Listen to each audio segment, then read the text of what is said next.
It all started like any other day. We were building the frame of a house, and it started getting really hot. And as you know, it's really hard to avoid staying out of the sun when you're building a home. After a few hours, my legs started cramping up. My head started to spin. I wanted to vomit. I thought it was something I ate.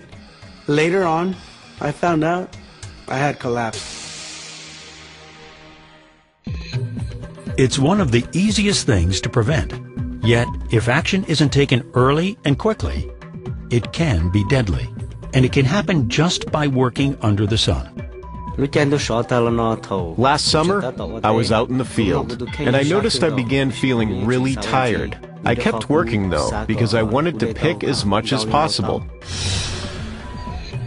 Then I felt confused, disoriented, and it was really hard to concentrate on anything. I knew I had to cool off somewhere, and began looking around. But there was no shade anywhere, no place for me to sit down in the shade. I started stumbling around, looking for somewhere to sit down. It's heat illness, and it can happen to anyone who works outdoors. But if employers and workers take steps to prevent it, everyone can stay safe and healthy.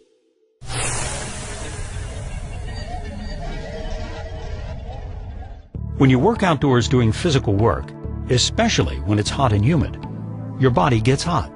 If you don't drink plenty of water and take time to rest and cool off, you can overheat. I found out it doesn't take much for your health to take a turn. 1 minute you can be fine, just feeling a little warm, and all of a sudden, it hits you. You're exhausted, thirsty, and very sick. Some of the early signs include headaches, muscle cramps, heavy sweating, rapid heartbeat, feeling tired, nausea, vomiting, and dizziness. All these things are symptoms of heat exhaustion. Heat stroke is a more serious form of heat illness, and workers can often die from it. Signs of heat stroke include high body temperature, little or no sweating, and red, hot, dry skin. You can also experience dizziness, fainting, confusion, and even convulsions. Be aware of the early symptoms of heat illness, as you may need medical help. Some health conditions, such as heart problems or diabetes, put you at an even greater risk. So be sure to talk to your doctor about your work in the heat.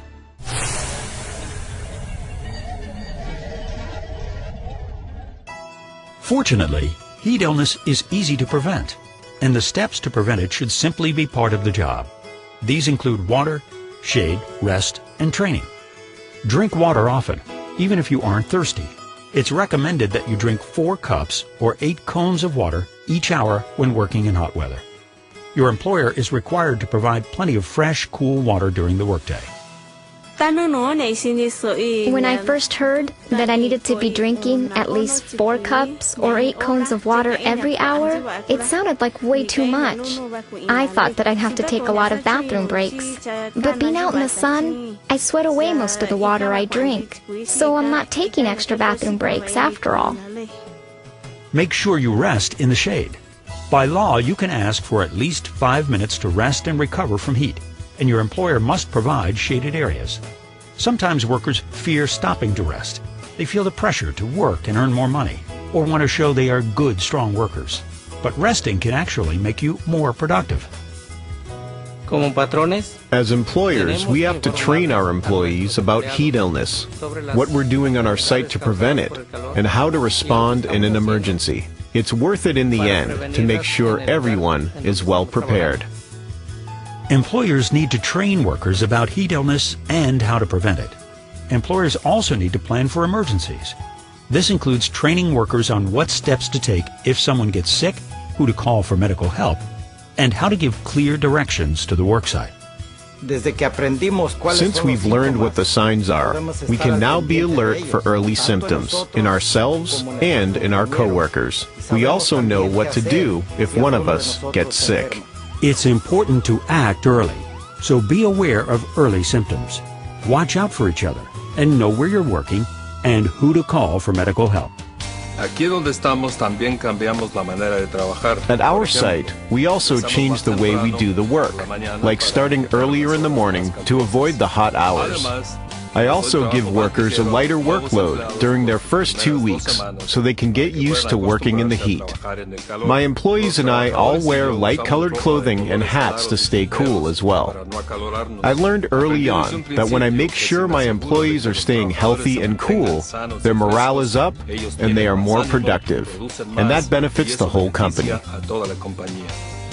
It's also important to let your body recuperate and cool down while you're off work. If you don't, you could be easily affected by the heat the next day. When you're at home, continue to drink water, avoid caffeine and alcoholic drinks, and get plenty of rest. What causes heat illness? Physical work on hot, humid days. Your body overheats if you don't. Take more frequent rests. Drink plenty of water, and cool down in the shade. There are 2 types of heat illness: heat exhaustion, dizziness, headache, sweaty skin, fast heartbeat, nausea and vomiting, weakness, cramps. Heat stroke: red, hot, dry skin, high temperature, confusion, fainting, convulsions. Heat kills. Get help right away. Stay safe and healthy. Drink water, even if you aren't thirsty, every 15 minutes. Watch out for each other. Wear a hat and light-colored clothing.